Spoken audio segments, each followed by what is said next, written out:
And you know what? Today we are going to talk about why I want to be a conservative. Yeah, I know that might be surprising, but there are many reasons why I want to be a conservative. So let's jump into them right after this intro. Let's go.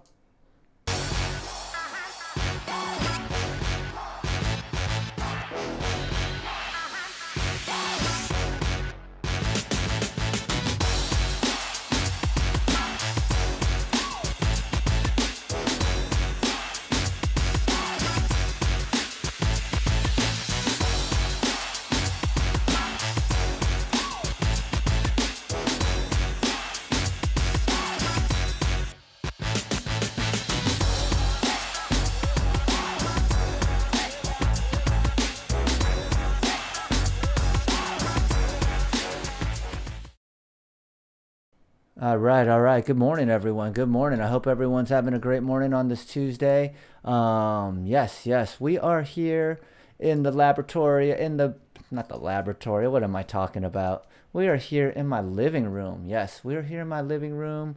We are going to be talking about some pretty interesting stuff today. One of the things I wanted to discuss today actually was the fact that, I want to grow up to be a conservative one day. And for those that know me, they probably think this is a weird thing for me to say, but, I think the first thing that we really need to talk about is, what exactly is a conservative and what exactly is a liberal? Like we know that we have Democrats, we know that we have Republicans, and typically if you're a Democrat, you're known as a progressive, and if you're a Republican, you're known as a conservative. So, why would someone that grew up in California that was a progressive his whole life want to become a conservative? So this is the one thing that I want everyone to understand because, I think being in California, everyone is a Democrat, everyone or a lot of people are Democrats and liberals and progressives. And really kind of look down at conservatives. But if you really think about the language of what a conservative is and what a progressive is, this is how it breaks down, all right? Like, I want to be teaching people new concepts to help you with your thinking, and not to tell you how to think, but just to help you with your thinking so you could think more clearly, more analytically, more objectively, more empathetically. So, okay, here we are. So if you think about a progressive looks at all the ideas that are going on in society and says, hey, these are archaic ideas. We need some progress. We need to change these things. So, a good example would be like the civil rights movement. Like we really needed to progress the way that we treated people of color. And here we are again. We didn't progress far enough. And that's why we're protesting, and that's why these protests, like the emotions have gotten so high. It's led to other things like rioting and looting, and we don't need to get into that because there's a concept of agent provocateurs that really incite rioting in order to break up the efficacy of peaceful protest. But I don't want to jump into that right now. What I do want to jump into is the concept of progressives and conservatives. And so the conservatives' role is to say, hey, look, these are some really, really good ideas. They've worked for a very long time. Let's preserve these ideas. What would some of these ideas be? Well, maybe how about treat everyone how you would like to be treated? I think that's a universal idea that we should conserve. And so for me, the reason why I want to be a conservative is that we've progressed society to the point where there are so many good ideas that we need to conserve because we know that they work. That's why I want to be a conservative when I grow up. And here's another good example, which is when you think about progressives and conservatives, there are some progressive ideas that quite honestly shouldn't progress. And here's one. Here's one that I'm willing to talk about, which is transgender females should not fight cisgender females. And I know that there are a lot of liberals and progressives out there that think this is unfair. And you know what? I'll tell you this.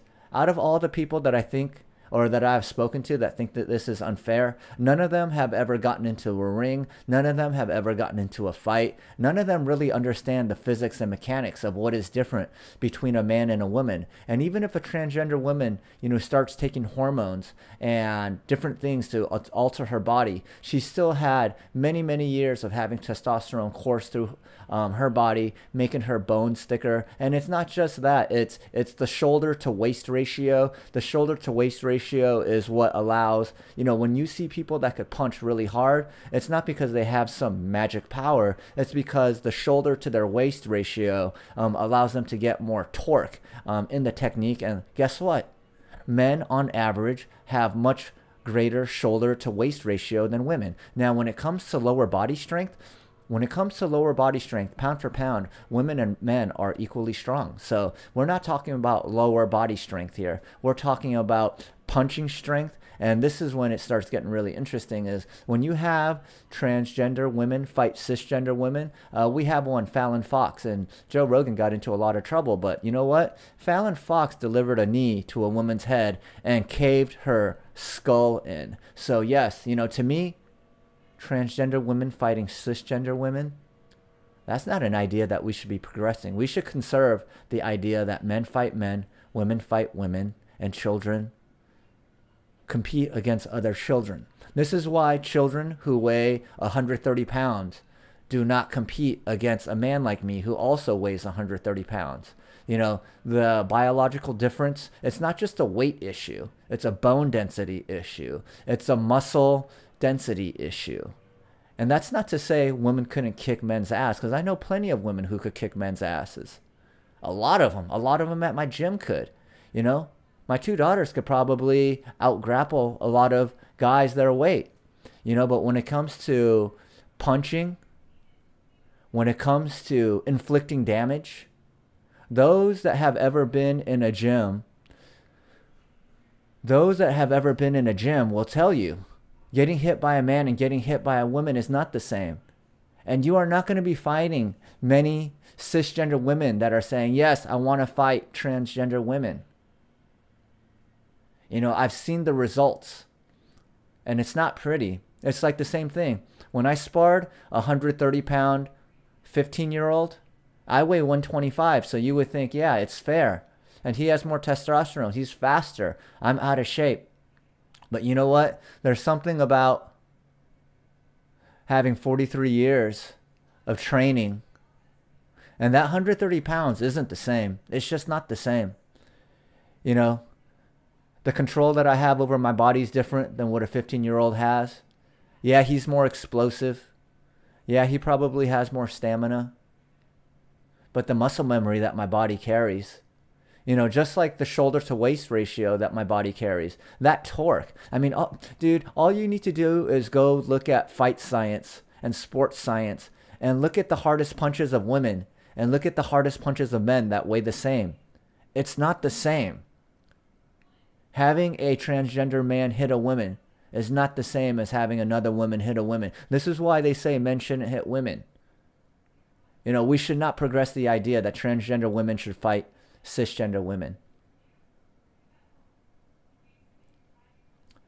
And that's why one day I hope to be a conservative, that society has progressed so far that there is equality for all people. Hey, Mike Wu, if you're still listening, or anyone who's listening, can you tell me if the music is distracting or if it's too loud? I like having it in the background. It just kind of helps me get into the flow of things. But yeah, I think that's one of the things that people don't really understand right now. And Michael Wu knows that being conservative used to stand for something. I really appreciate, one of my good friends is a conservative. I really appreciate the values that his family brought him up with. The moral code, the accountability, the valuing tradition, custom, and family. These are all important things. I think these are things that we should retain. Miho Ricardo says there's no music. Oh, wait, here we go. Boom. Only I could listen to the music. What about now, Ricardo? Is this better? Here we go. That's my friend Ricardo. Yes, my boy Ricardo. He is conservative. Yes. And that's right. And guess what? You know what? Ricardo's one of my best friends. I'm liberal. He's conservative. We're best friends. I can't wait to have him over at my house again to hang out and see him and give him a hug. Misty is here too. I think the music's playing now. So maybe you guys could tell me how it sounds. But these are some really, really interesting ideas that I wanted to share because, for me, honestly, I would come on here and just fuck around, smoke some weed, And, now I'm starting to really see how important it is to voice my opinion on things. For the people that know me, they probably know that I really love it. I love it when people are in harmony with each other. I love it when people are getting along. And I am a people pleaser. And when you're a people pleaser, sometimes you forget about yourself, or sometimes you forget your own voice because you want to please the other people. Hey, Ricardo's a conservative. Let me act like a conservative around him so I don't offend him. Or Misty, she's a liberal. Let me be more liberal around her. And by kind of like acting these different ways around different people, you start losing yourself.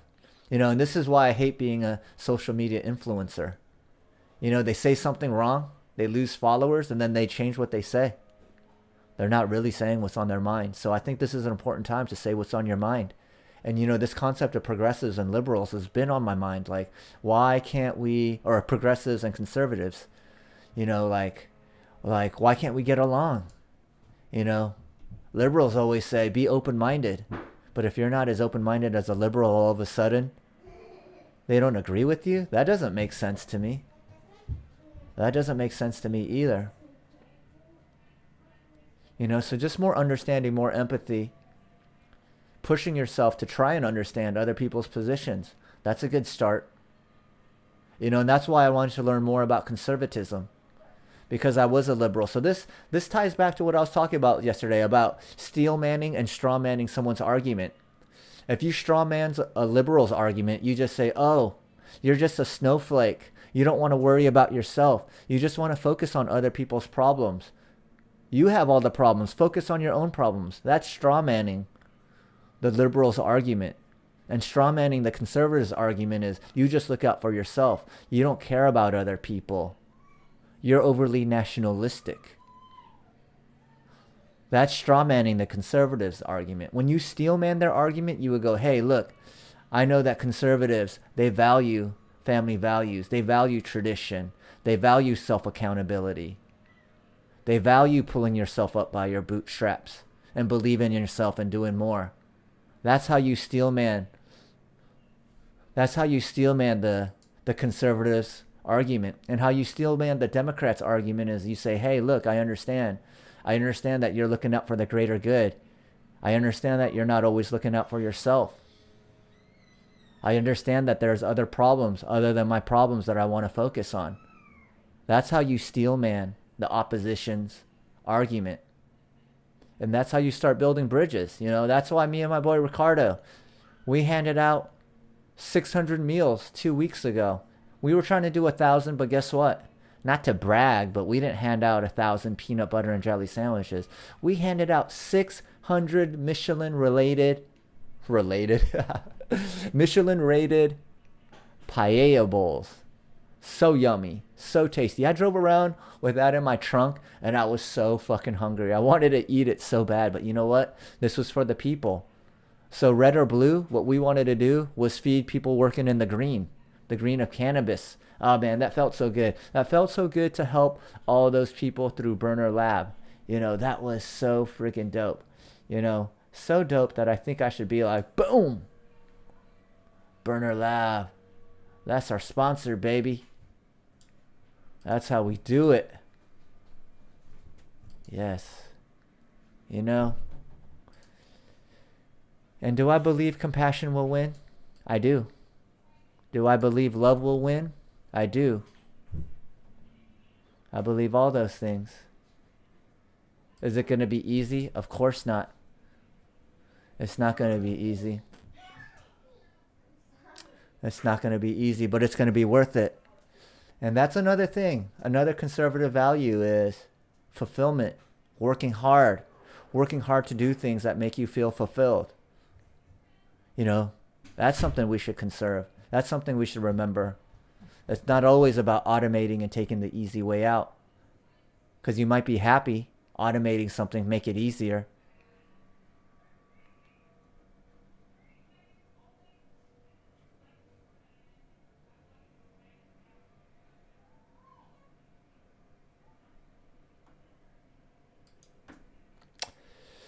Yeah. So, for those that watch this, I'm going to redo this actually. I'm going to record this. But I just wanted to come on live to see how this resonates with people. If this resonates with you, or you guys have any questions or comments, what's up, James? James is in the house. Ask some questions. Voice your opinion. And you know what? Another thing I really respected my wife this morning. My wife, she doesn't like a lot of conflict. And this morning, we have a very good friend that was writing, I don't want to say racist things, but I'll say very ignorant things. Like all lives matter. And my wife wanted to correct her, and I told her, what's the point in correcting someone? No one ever changes their mind on Facebook. And what she told me was that if we don't speak up, we're complicit. And that made me so proud. That made me so proud of her. Because I know how much this stuff stresses her out. But she wanted to put her own discomfort aside and try to have the proper conversations with people. And you're right.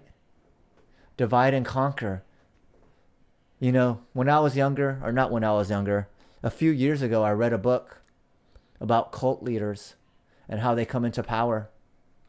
And it's really interesting because these cult leaders, they understand this divide and conquer mentality.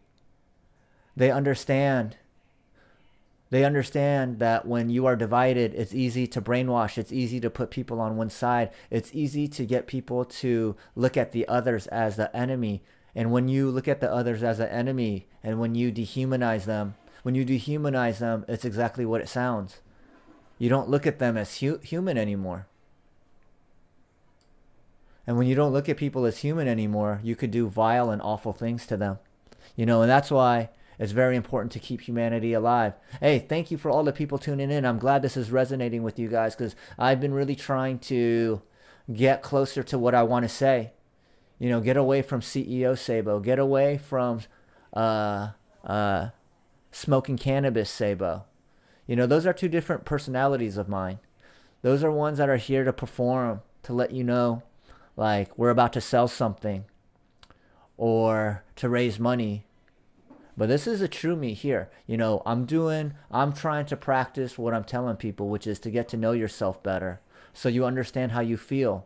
Not taking on the feelings of those around you and trying to please them, which was something that I did, and I did it really well. Like, I'm known as one of the nicest people in the cannabis industry because of that. And you know what? I am a nice person. I am very empathetic, but many times, I wouldn't speak my mind because I just wanted to go with the flow. And sometimes going with the flow, sometimes being diplomatic is the right way to go. Many times it's like, it's not my time. It's not my time. It's not my time to always speak up and say, hey, I want Mexican food when everyone wants sushi. No, I'm perfectly happy to have sushi, even though my preference was Mexican. But when we're dealing with times like this with George Floyd, when people are more worried about property than about people's lives, it's time to speak up. It's time to let people know that, like, yo, come here, Savannah. Yes. This is my daughter, Savannah. How are you doing this morning, Savannah? Good. Can you say hello to everybody? Hi. Yeah. Do you know what's going on this morning? Did you have a good day today? Yeah. Yeah? Can you tell us, what did you do this morning? Eat breakfast. Huh? Eat breakfast. Yeah? Are you hungry? Have you eaten breakfast yet? Yeah. Yeah? What did you have for breakfast? Chocolate croissant. Oh, my two daughters are here. Yes, this is the way I love to end the podcast.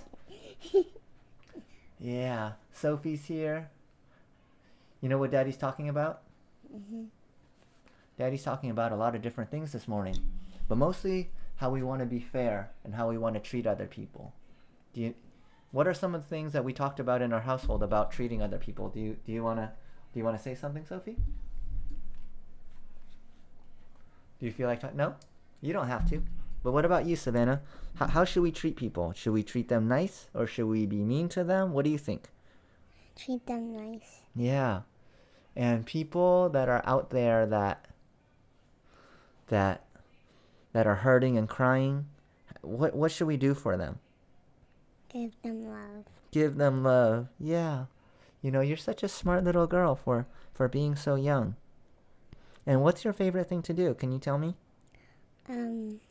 Playing with Sophie. Playing with Sophie, playing with your sister?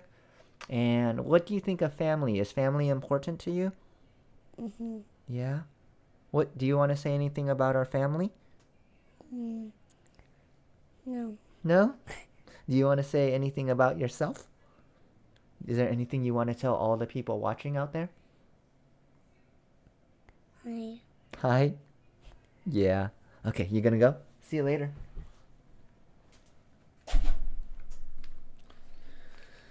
All right, all right. Yeah, you know what? It's so important. It's so important, the next generation. The next generation to teach them right, you know? And that's the thing, you know, people from the previous generation, I don't blame them for thinking that the way they do, you know? If you grew up in a homogenous society and you only had people telling you one thing, it's really hard to break out of that matrix. It really is. You know, we had the opportunity, or I was privileged enough to move to San Francisco when we immigrated to America. Well, actually Los Angeles first, then San Francisco, but multicultural areas. You know, and I grew up with a lot of gay people around me, so that was very normal to me. You know, it wasn't until I was older, till I realized, like, not everyone in the world felt the same way. You know, and that a lot of people really, really hated homosexuals and did a lot of negative things and didn't support them, didn't give them the same rights, you know? So as I grew older and started understanding these things, it made me really sad. What's up, Marty? How are you doing? Hey, very sorry to hear about Urbana, but I know that you guys are a strong family over there. Urbana is one of our favorite dispensaries. They got looted, you know. And, you know, let's one thing that I think is pretty clear and everyone understands in the cannabis community right now is the peaceful protesters. These weren't the people looting the dispensaries. The dispensaries were targeted by a group that understood that this was a chance for them to be opportunistic. We had other friends who have, I'm not going to mention them, but they had 20 vans roll up to their facility. Everyone had guns. They ran into the facilities and they stole all the plants. They stole all the extraction machinery. It's really sad out there, you know, and this is why we're on here to talk about these things because, as I said, when you dehumanize other people, you're able to do the most vile, craziest things to them with no remorse because you don't see them as humans. And that's why people could roll up, you know, when people are protesting, you know, about the most important thing, that people could roll up and just be vandals and be criminals and take things from others. You know, that's the fact, you know, of what's going on. So we got to do better. We got to teach better. We got to show the next generation that, you know, these are our beliefs. These are beliefs that are worth conserving. And these are other beliefs that we need to progress. You know, they're not good. You know, the belief that a black man's life is worth less than a white man's. You know, like some people still don't believe that. I don't know how many videos they need to see. You know, show me a video of a white man being killed by a policeman. Show me that video and I'll believe you. I've yet to see that video. So all these people talk about all lives matter. Go shut the fuck up. That's not the time. You're not educated enough. If you don't understand, educate yourself. You've had 4 years. 4 years of living in this divisive country to start learning. I learned about conservative values. It's drawn me closer to conservative people. Now conservative people, push yourself. Push yourself to learn some of these values too and see why people are so angry. And liberal or conservative, be a fucking human. Humanity first. That's the most important part. Think about humans first, not about our side. This isn't Crips or Bloods. You know, this isn't a gang war. This is humanity. This is humans. Go look at our DNA. See how much of it we share. It's all exactly the same. Melanin, straightness of hair, thinness of nose, thickness of lips. None of that shit fucking matters. We're all